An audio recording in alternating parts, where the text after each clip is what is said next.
Warahmatullahi Wabarakatuh. Baiklah pelajar, bersama saya hari ini kita akan menyentuh tentang novel Hempasan Ombak, iaitu novel untuk tingkatan 3. Okey, saya harap pelajar dah baca, dan kalau yang belum baca boleh baca novel tersebut.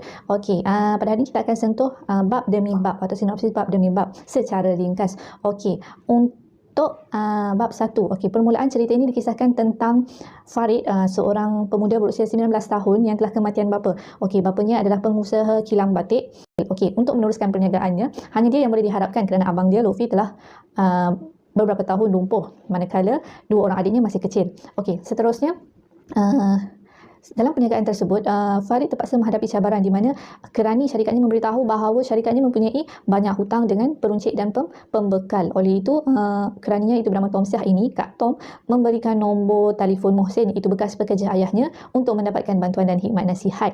Okey, jadi Farid ni merupakan watak utama yang menghadapi cabaran untuk membangunkan syarikat warisan keluarganya. Dalam bab 2 ini, punca kematian ayahnya dibangkitkan semula ialah disebabkan oleh kanser dalam perut. Dia kata kena santau, tapi dia terima takdir Tuhan dengan redha. Okey, selepas ayah dia meninggal, kilang dia masih beroperasi seperti biasa. Namun ada ejen-ejen yang mengambil kesempatan tidak membayar baki bayaran kepada pihak kilang. Dan juga dia berbual-bual dengan partner memberitahu bahawa stok pengeluaran batik terpaksa dikurangkan kerana tiada bekalan bahan mentah ataupun kekurangan bekalan bahan mentah. Manakala pasaran batiknya juga tidak laris di pasaran.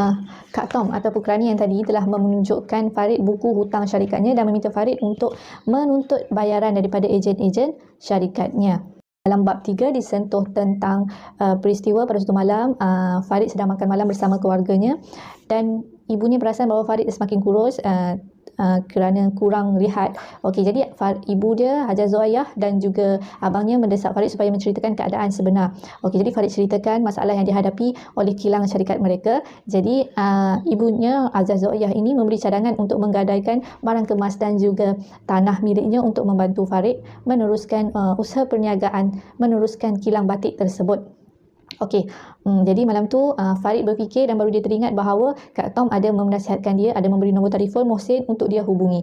Okey, jadi keesokan harinya Farid pergi ke kilang dan dia bercadang untuk meluaskan kilang tersebut, memandangkan ada tapak di belakang kilang tersebut. Jadi pekerja Farid ni berasa kagum dengan semangat usaha Farid. Okey, mereka mengadakan mesyuarat dan dalam mesyuarat tersebut Farid memberi cadangan untuk menambah baik kualiti pengeluaran batiknya dan meneruskan ataupun membaik pulih sistem promosi ataupun mempromosi, cara promosi batik keluaran syarikatnya. Dalam mesyuarat tersebut juga mereka membincangkan cara untuk menyelesaikan masalah kewangan, di mana Kak Tom memberi cadangan untuk menjual aset kurang produktif di syarikatnya supaya dapat mengurangkan beban Okey, bab 5 pula menceritakan tentang situasi di mana Farid pergi berjumpa dengan Mohsin dan dia menerima layanan baik daripada Mohsin, dan Mohsin berterus terang bahawa dia banyak dibantu oleh Haji Badrul, itu bapa Farid, semasa dia bekerja dengan Haji Badrul di kilang batik tersebut. Dalam perbincangan tersebut, Mohsin memberi cadangan yang hampir sama dengan partner, di mana mereka perlu mengatasi masalah dengan ejen-ejen ataupun syarikat lain yang mengkhianati Haji Badrul, di mana tidak membayar jumlah yang sepatutnya. Okey, dan seterusnya dia memberi cadangan bahawa Farid perlu mengatasi saingan daripada syarikat-syarikat lain dengan usaha mempromosikan produk keluaran kilang mereka. Okey. Situasi Farid juga pergi menziarahi Zuraida, itu kawan sekolahnya yang lalu. Zuraida ni menjaga kedai milik ibunya di bangunan Mara. Okey, Farid berasa kagum dengan semangat Zuraida dalam bidang perniagaan ini. Okey, walaupun tengah melayan pelanggan, Zuraida tetap juga bercakap dengan Farid, dan bila balik ke kilang, Farid bercerita kepada Kak Tom tentang perjumpaannya dengan Mohsin dan juga Zuraida. Okey, dalam bab 7, Farid telah mempelawa Zuraida pergi makan ke kedai dan mereka berbincang. Okey, Zuraida memberi cadangan supaya Farid mengeluarkan produk keluaran batik bercorak moden sesuai dengan cita rasa pelanggan terkini. Okey, dan dia memberi cadangan supaya Farid mengambil peluang kepada tahun melawat Malaysia ataupun cuti-cuti Malaysia yang dianjurkan oleh pihak kerajaan. Dan Zuraida juga memberi cadangan bahawa dia sanggup untuk menjual produk keluaran syarikat batik Nusantara milik Farid ini di kedainya di bangunan Mara. Bab 8 menceritakan Farid gigih memikirkan corak batik corak baru untuk keluaran syarikatnya. Dia juga mendapatkan nasihat Encik Mohsin. Okey, jadi Encik Mohsin berasa kagum dengan semangat Farid dan dia menasihati Farid untuk terus menimba ilmu berkaitan perniagaan dengan syarikat Mara dan Mida. Jadi Encik Mohsin juga berjanji untuk mencari ejen batik keluaran syarikatnya supaya Farid tidak jatuh kepada ejen-ejen yang tidak jujur. Okey. Bab 9, kilang baru batik moden Farid telah siap. Jadi dirasmikan oleh Mohsin secara kecil-kecilan sahaja, dan Mohsin membawa sepupunya Hartinino, iaitu seorang graduan fabrik daripada UiTM. Jadi Hartinino ni dipanggil Kak Hartini oleh Farid. Dia banyak membantu Farid memberi nasihat tentang corak-corak moden. Okey, jadi Farid berasa yakin dengan bantu Hartinino, dan Farid berasa yakin bahawa batik modennya dapat bersaing di pasaran, dan juga tidak lupa janji dia untuk meletakkan keluaran batik syarikatnya di kedai Zuraida. Okey, bab 10 lebih kepada cerita tentang Zuraida, di mana Zuraida berasa cemburu dengan Hartinino, namun berjaya di perasaannya ataupun prejudisnya berjaya diubah oleh Farid yang mengatakan bahawa Hartinino adalah usianya telah jauh lebih tua, itu 25 tahun, dan juga telah bertunang. Okey, seterusnya Zuraida pergi ke kilang, melawat kilang tersebut dan berasa kagum dengan hasil kreativiti dan juga ciptaan Hartinino. Okey. Okey, dalam bab 11 muncullah watak baru, iaitu watak Mokhtar, watak jahat di sini, di mana perniagaan Mokhtar, itu syarikat batik Raja Wali, telah mengalami kemerosotan disebabkan batik keluaran syarikat Nusantara. Oleh itu mula-mulanya Mokhtar ni tidak yakin dengan Farid, tapi akhirnya dia berasa risau bila dia tahu Farid ada berjumpa dengan Mohsin dan rapat dengan Zuraida. Jadi Mokhtar ni telah pergi berjumpa dengan Zuraida, itu sepupunya sendiri, dan dia mengugut Zuraida untuk tidak menjual batik syarikat keluaran syarikat Farid ni di kedainya.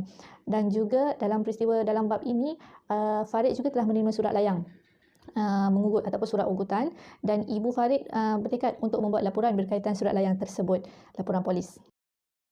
Seterusnya bab 12 mengisahkan tentang Zuraida yang menjemput Farid ke rumah ibunya. Kerana mereka tidak boleh berjumpa di kedai, bila mana Zuraida terpaksa mengutuk kedai kerana dia telah menerima ugutan untuk merobohkan kedai tersebut sekiranya terus menjual batik keluaran syarikat Nusantara. Okey, itu mengisahkan tentang layanan baik diberikan oleh ibu Zuraida, dan ibu Zuraida gembira anaknya berkawan dengan Farid dan berharap Mokhtar tidak melarang anaknya berkawan dengan Farid. Okey, dalam pada masa yang sama berlaku kekecohan di kilang batik Nusantara. Dalam kalangan pekerja berlaku pergaduhan sehinggalah Farid pulang dan dikejutkan dengan cerita pergaduhan tersebut. Bab 13, bab kedua terakhir, di mana pada pukul 2 pagi keluarga Farid dikejutkan oleh kebakaran yang berlaku di kilang batik moden miliknya.